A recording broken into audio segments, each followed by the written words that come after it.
फरीदाबाद के नामी अस्पताल में होटल के व्यापारी की डॉक्टरों की लापरवाही के चलते जान से हाथ धोना पड़ा, जिसकी जांच अब फरीदाबाद के सिविल सर्जन को सौंपी गई है। दोनों पक्षों को सिविल सर्जन ने अपने कार्यालय बुलाया।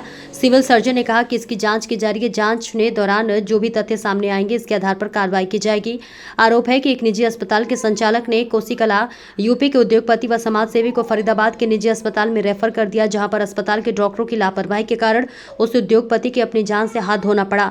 मृतक के छोटे भाई ने मामले की लिखित शिकायत सीएम विंडो व फरीदाबाद जिला अधीक्षक को दी है। पीड़ित की शिकायत पर आला अधिकारियों ने फरीदाबाद जिला चिकित्सालय अधिकारी को मामले की जांच कर दोषियों के खिलाफ कार्रवाई करने के आदेश दिए हैं। होटल के उद्योगपति राघव मित्तल ने सीएम विंडो व फरीदाबाद पुलिस अधीक्षक को दी लिखित में शिकायत में कहा कि उसके बड़े भाई 42 वर्षीय मनीष मित्तल को 25 मार्च 2025 की सुबह सीने में दर्द की शिकायत बनी थी। उसने बताया कि हम अपने भाई को कोसीकला के मंगला अस्पताल ले गए, जहां अस्पताल के डॉक्टर नरेश मंगला ने बगैर कोई जांच किए मेरे भाई को दवाई दे दी। इन दवाइयों से मेरे भाई की तबीयत और बिगड़ गई। मेरे भाई की तबीयत को बिगड़ता देख डॉक्टर नरेश मंगला ने फरीदाबाद के एक और अस्पताल में एक विशेष हृदय रोग विशेषज्ञ को जानने का दावा करते हुए मेरे भाई को अपने साथ एक और अस्पताल कार्डियोलॉजी निदेशक डॉक्टर सिमी मनोचा के पास ले गए। डॉक्टर सिमी मनोचा व डॉक्टर नरेश मंगला ने भाई का उपचार करने के दौरान हमारे परिवार को गुमराह किया और मेरे परिवार वालों को बताया कि उनके हृदय की एक नली बंद हो गई है। राघव ने बताया कि इन डॉक्टरों ने एक स्टंट डालकर हमसे कहा है कि खतरे से बाहर है। राघव ने बताया कि उन्होंने 26 मार्च को अस्पताल में मौजूद हमारे परिजनों ने देखा है कि अस्पताल के कर्मचारियों में हमारे भाई के प्रति हड़बड़ाहट थी और वो बार बार जांच कर रहे। हम सब जब हम परिजनों ने उनसे कुछ पूछा तो वे हमें गुमराह करते रहे कि हम सब कुछ ठीक है। मौके पर ही हो रही जांच के दौरान हृदय रोग संबंधी कोई विशेषज्ञ भी नहीं था। राघव ने बताया कि जब हमें उन पर कोई संदेह हुआ तो हमें अपने परिचित हृदय रोग विशेषज्ञ के अस्पताल में बुला लिया और जब हमारे परिचित डॉक्टर ने मेरे भाई मनीष मित्तल की जांच की तो उन्होंने बताया है कि मनीष में जान नहीं है, ये डॉक्टर रुपए बनाने के चक्कर में तुम्हें गुमराह कर रहे हैं। राघव मित्तल ने इस मामले की शिकायत सीएम विंडो व फरीदाबाद जिला अधीक्षक को दी। राघव की शिकायत पर फरीदाबाद सिविल सर्जन को मामले की जाँच कर दोषियों के खिलाफ कार्रवाई करने के आदेश दिए हैं। मनीष मित्तल इनका नाम है।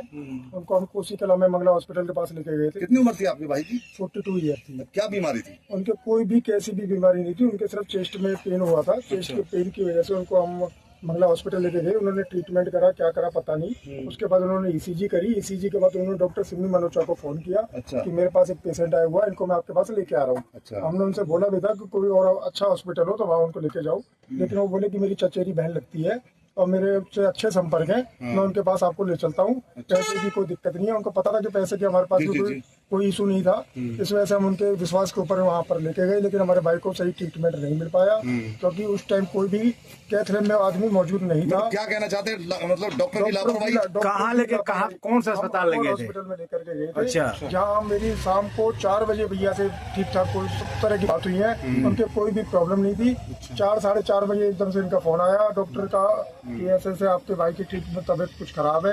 हम वहाँ पहुंचे तो हमको उनके बाउंसरों ने अंदर नहीं घुसने दिया। उन्होंने हमारे साथ पूरी बदतमीजी करी। उसके बाद हमें डॉक्टर सिमी मनोचा को कई बार फोन करे, उन्होंने हमारे फोन नहीं पिक करे। उसके बाद डॉक्टर सिमी मनोचा 6:30 बजे वहाँ पहुंची हैं और तब तक उनकी मृत्यु हो चुकी थी। क्या ऑपरेशन कोई हुआ था? कोई उनका एक स्टंट डाला था उन्होंने सिमी मनोचा ने। वो स्टंट उनके पास उनको ठीक तरह से नहीं ठीक हुआ, तो हार्ट अटैक हुआ था। अच्छा, तो अब सिविल सर्जन फरीदाबाद के पास पहुंचे थे, दोनों पक्ष पहुंचे थे, क्या कुछ मामला सामने आया? हम उनसे कोई भी कैसेट मांग रहे हैं तो हमको पूरा ब्यौरा नहीं दे पा रही हैं।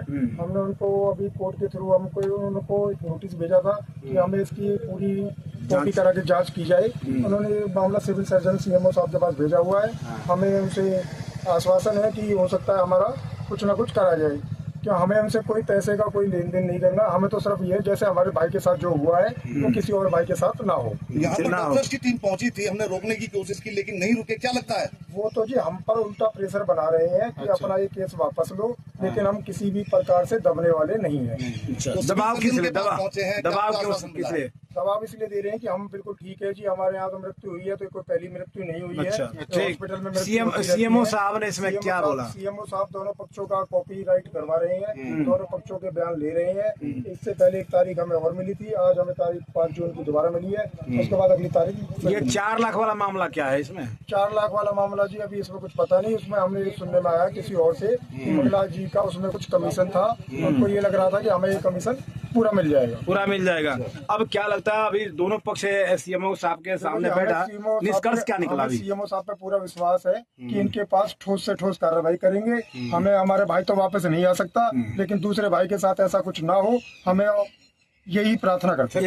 एक लाख सवाल आपसे। मनीष मित्तल नाम था। मनीष मित्तल जी का देहांत हुआ है, लेकिन सबसे बड़ा सवाल ये है कि क्या पुलिस में आपने इसके खिलाफ उस समय कंप्लेंट करवाया था, शिकायत दर्ज उस कराई टाइम थी? जी हमारे पास ऐसा कुछ समय नहीं बचा था, क्योंकि जिस टाइम भैया की मृत्यु हुई थी हमें बताया गया था कि अगर आप पुलिस केस करेंगे डॉक्टरों के द्वारा ही कि आपके भाई का पोस्टमार्टम होगा, ये होगा। फिर हमारे समझ में ये नहीं आ रहा था कि हमारा भाई तो हमारी जान से चला गया है, तो हम उसकी चीराफाड़ी कराएं, इस वजह से हमने उसका पोस्टमार्टम नहीं कराया गया था।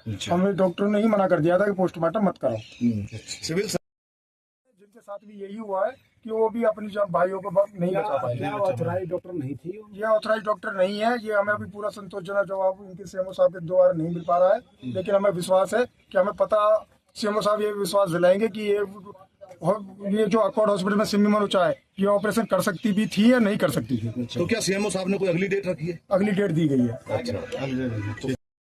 पेशेंट सर ओकार्ड हॉस्पिटल का मामला सर, ये क्या मामला है, उसमें क्या जांच की जा रही है? नेग्लिजेंसी बोर्ड के तहत मामले की जांच की जा रही है। अभी जांच कंप्लीट नहीं हुई है, तो इसमें कोई भी चीज़ कहना संभव नहीं है।